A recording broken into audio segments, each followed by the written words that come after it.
Hello, magandang araw po. Minsan po sa mga civil service examinations o sa mga licensure examinations tulad ng LET, ay binibigay po doon yung mga problems na kung saan makikita ninyo na merong nagkakapareho at merong nagkakaiba. Merong overlapping at merong non-overlapping. Pagka po ganyang may mga overlapping at non-overlapping o nagkakapareho o at merong nagkakaiba, ang gagamitin po natin dyan ay yung Venn diagram.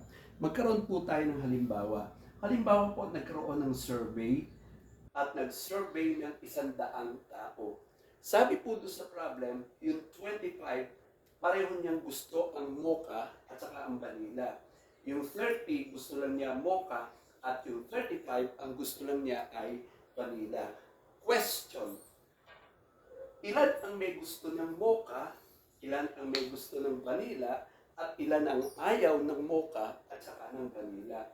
Ang unang step na gagawin po natin dyan ay kunin mo muna kung ano yung nagkakapareho. Ayan.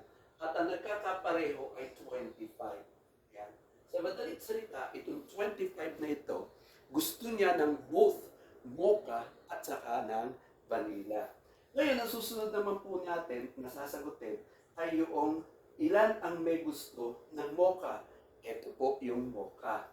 Ngayon, sabi po rito sa problem, 3 po ang may gusto ng mocha, ngunit 25 yung may gusto ng both mocha and vanilla.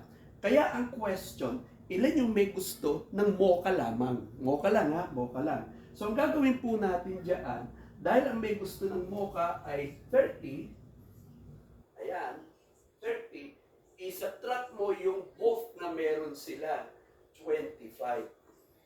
Kaya 30 minus 25, the answer is 5. Kaya lumalabas na 5 lamang yung may gusto. Yung mocha lang, yun lang ang gusto niya. At dito naman po sa vanilla, ang tanong, ilan ang may gusto ng vanilla?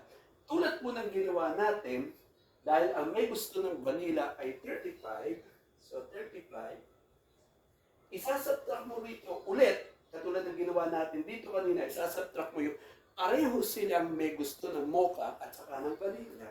So 25. And the answer is 10. Kaya lumalabas na 10 ang may gusto lamang ng vanilla. So 5 lamang ang may gusto ng mocha, 10 lamang ang may gusto ng vanilla. Now to answer the last question, ilan yung may ayaw ng mocha at saka ng vanilla? Ulitin ko yung may ayaw ng mocha and vanilla.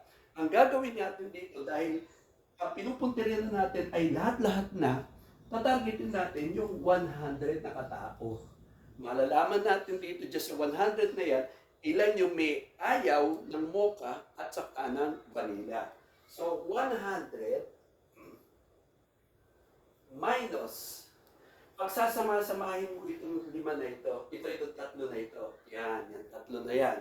So 10 plus 25 plus 5 is equal to 100 minus 40. Ang lumalabas po ay 60. Kaya dahil dyan, 60 yung may ayaw ng mocha at saka ng vanilla. Sa isang linggo po, talakayin naman po natin paano sir kung 3 naman po ang pinag-uusapan dito. Kasi ito, 2 lang eh. Paano po kung 3 naman? Sa isang linggo po, pakangan po ninyo yung aking video ulit na ipapalabas. Salamat po na marami sa pakikinig.